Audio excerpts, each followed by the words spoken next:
신약성경 186면 사도행전 1장 1절에서 5절 말씀 우리 다 함께 한 목소리로 읽어보도록 하겠습니다. 데오빌로여, 내가 먼저 쓴 글에는 물은 예수께서 행하시며 가르치시기를 시작하신부터 그가 택하신 사도들에게 성령으로 명하시고 승천하신 날까지의 일을 기록하였노라. 그가 고난받으신 후에 또한 그들에게 확실한 많은 증거로 친히 살아계심을 나타내사 40일 동안 그들에게 보이시며 하나님 나라의 일을 말씀하시니라.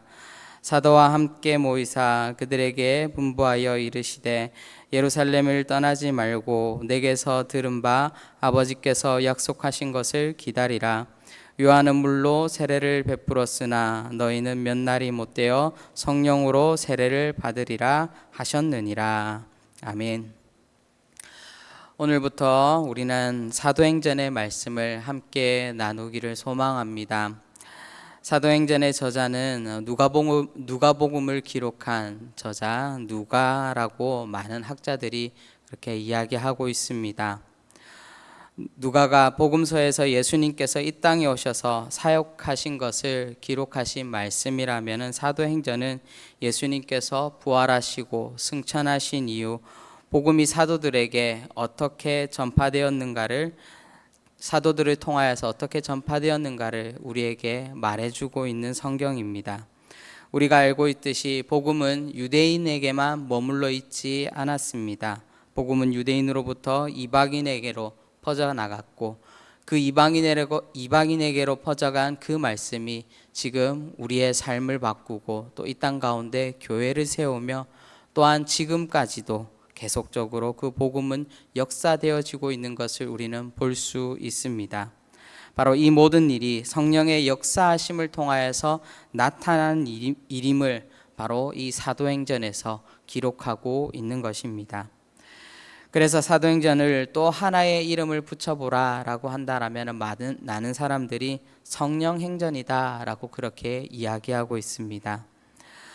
오늘 이 사도행전, 성령행전의 첫 문을 여는 1장 1절을 보면은 사도행전의 수신자를 우리는 알 수 있습니다. 사도행전의 수신자는 데오빌로라는 사람으로 나타나 있는데 누가복음에는 이 사람을 각하라는 말로 높이고 있는 것을 우리는 볼 수 있습니다.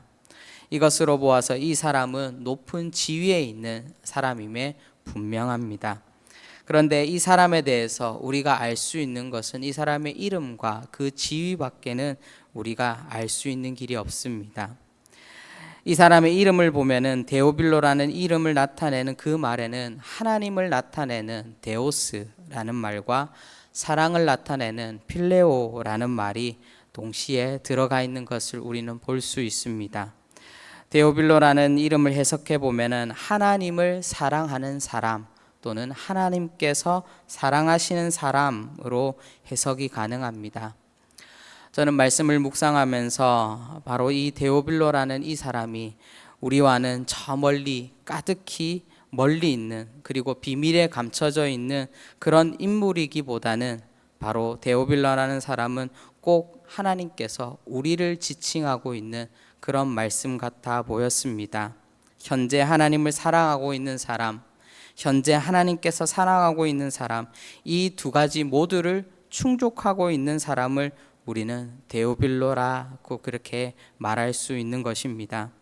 그런 의미에서 사도행전은 지금 이 시대를 살아가는 정말 복음으로서 말씀으로서 살아가는 우리에게 주시는 그런 하나님의 말씀이 아닌가라고 그렇게 생각이 되어집니다.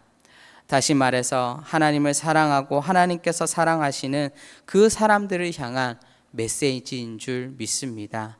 바로 우리의 삶 속에서 우리들은 바로 다시금 하나님께서 우리에게 주신 이 사도행전을 통하여서 지금 현재를 살아가고 있는 그 사도행전의 그 말씀을 계속 이어나가야 될 책임이 우리에게 있는 것입니다. 오늘 말씀 1절을 보면은 누가는 예수님의 사역을 두 가지로 압축하고 있는 것을 우리는 볼 수 있습니다. 첫 번째는 행하심이요, 두 번째는 가르치심입니다. 누가에게 예수님을 떠올렸을 때에 가장 인상에 남았던 것은 바로 예수님의 행하심이었습니다. 이 말은 예수님께서 단순히 언어적으로 그 제자들에게 가르치신 것이 아니라 바로 예수님께서는 언어적인 가르치심보다는 행위적인 가르침, 바로 행동의 가르침을 먼저 하셨다라는 것을 우리는 알 수 있습니다. 그렇게 예수님을 닮아가는 우리들은 예수님의 그 언어적 가르침을 먼저 본받기보다는 바로 예수님의 행위적 그 가르침을 우리의 몸 가운데 익힐 필요가 있습니다. 때론 우리가 삶을 살아가다 보면 행동보다는 말이 먼저 나올 때가 너무나도 많습니다.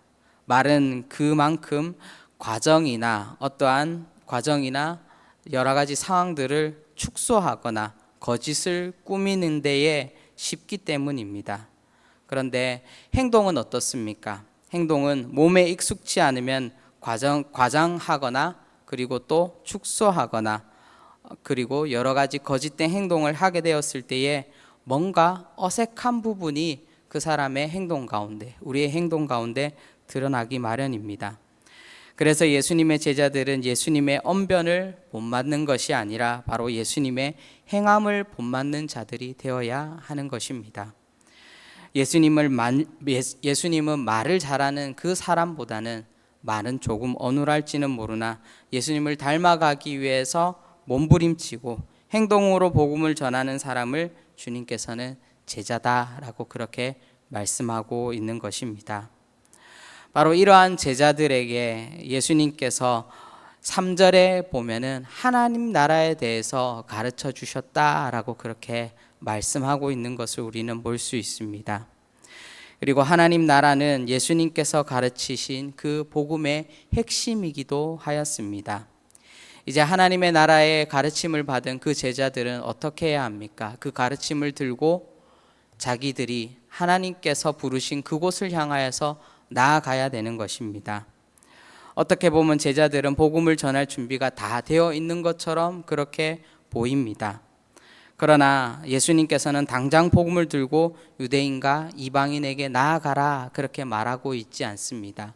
오늘 우리가 읽은 말씀 4절을 보면은 사도와 함께 모이사 그들에게 분부하여 이르시되 예루살렘을 떠나지 말고 내게서 들은 바 아버지께서 약속하신 것을 기다리라 라고 그렇게 말씀하고 있습니다. 하나님 나라의 가르침을 받은 제자들에게 주님께서는 무엇을 말씀하고 있습니까? 예루살렘을 떠나지 말라라고 그렇게 명령하는 것을, 그리고 그곳에서 기다리라 라고 그렇게 말씀하고 있습니다. 그런데 누구를 기다리라는 명령입니까? 우리가 그 다음 절을 보면 바로 성령을 기다리라 라고 우리에게 말씀해 주고 있습니다. 제가 말씀을 묵상하면서 어쩌면 제자들 마음 가운데는 하나님의 나라와 그리고 그 복음을 향한 불타는 열정이 있었을 것이라 생각했습니다. 저도 이 구절을 읽으면서 저도 대학생 시절 참 많은 선교의 현장 속에서 여러 사역들을 한 것들이 기억이 났습니다. 선교 현장 속에서 늘 하나님께서 깨달음을 주셨던 것은 성령보다 기도보다 앞서지 말라라는 주님의 명령이었습니다. 제 아무리 우리가 많은 사역을 준비하고 많은 시간을 들여서 사역을 준비했을지라도 당장의 감정이 앞서고 당장의 열정이 앞섰을 때에 여지없이 그곳에서는 수많은 사건들과 문제가 생기는 것을 제가 경험했기 때문입니다. 제자들도 각자 나름대로의 열정과 그리고 상황에 의해서 예루살렘을 떠나고 싶은 그런 마음들이 그들에게 가득했었을 것입니다.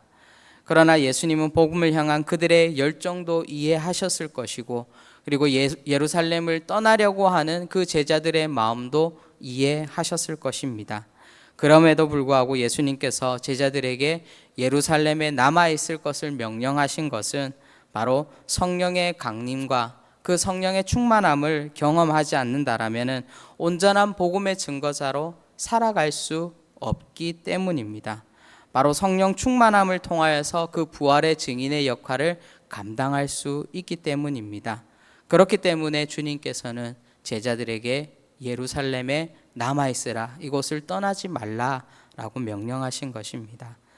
우리 또한 마찬가지입니다. 우리가 복음을 전하는 것, 말씀을 증거하는 것, 그 말씀대로 살아내는 것이 바로 무엇보다 중요한 것입니다.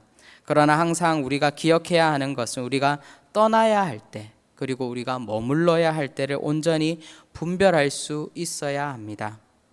그리고 이를 분별하기 위해서는 우리는 성령의 인도하심과 성령의 충만하심이 필요한 것입니다. 복음성가 주님 말씀하시면이라는 찬양의 가사에 보면 이런 가사 제목이 있습니다. 주님 말씀하시면 내가 나아가리이다. 주님 뜻이 아니면 내가 멈춰서리이다. 나의 가고 서는 것 주님 뜻에 있으니 오 주님 나를 이끄소서. 사랑하는 성도 여러분, 우리는 주님의 말씀을 믿고 그 말씀에 순종하는 자들입니다. 그렇기에 주님께서 나아가라 할 때에, 주님께서 멈춰서라 할 때에 나의 열정, 나의 생각, 나의 마음, 나의 상황을 온전히 하나님께 내려놓고 주님의 말씀 가운데 순종할 수 있어야 합니다. 오늘도 우리가 이 하루를 살아갈 때에 하나님 나의 각오섬 주님께서 아십니다. 나의 삶을 주님께 맡겨드립니다. 주님 나라를 위하여서, 복음의 증거를 위하여서 우리를 사용하여 주시옵소서.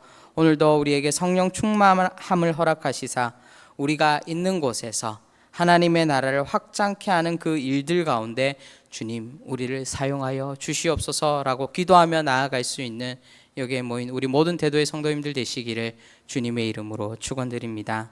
기도하도록 하겠습니다. 사랑의 주님, 우리의 가고 서는 것들 주님께서 아십니다. 주님께서 우리의 삶 가운데 멈춰서라 할 때에 멈춰설 수 있고, 주님 가라 할 때에 하나님 복음을 들고 하나님께서 원하시는, 하나님께서 뜻하시는 곳까지 온전히 나아갈 수 있는 우리의 믿음이 되게 우리를 인도하여 주시옵소서. 우리 한 사람 한 사람 연약하지만 우리의 삶을 통하여서 정말 다시금 사도행전의 그 삶을 우리가 살아가게 하여 주시고, 우리의 삶을 통하여서 다시금 하나님의 나라의 그 사도행전이 온전히 기록되어질 수 있는 역사가 일어날 수 있도록 성령 하나님 우리를 사용하여 주시옵소서. 감사드리옵고 예수님의 이름으로 기도합니다. 아멘.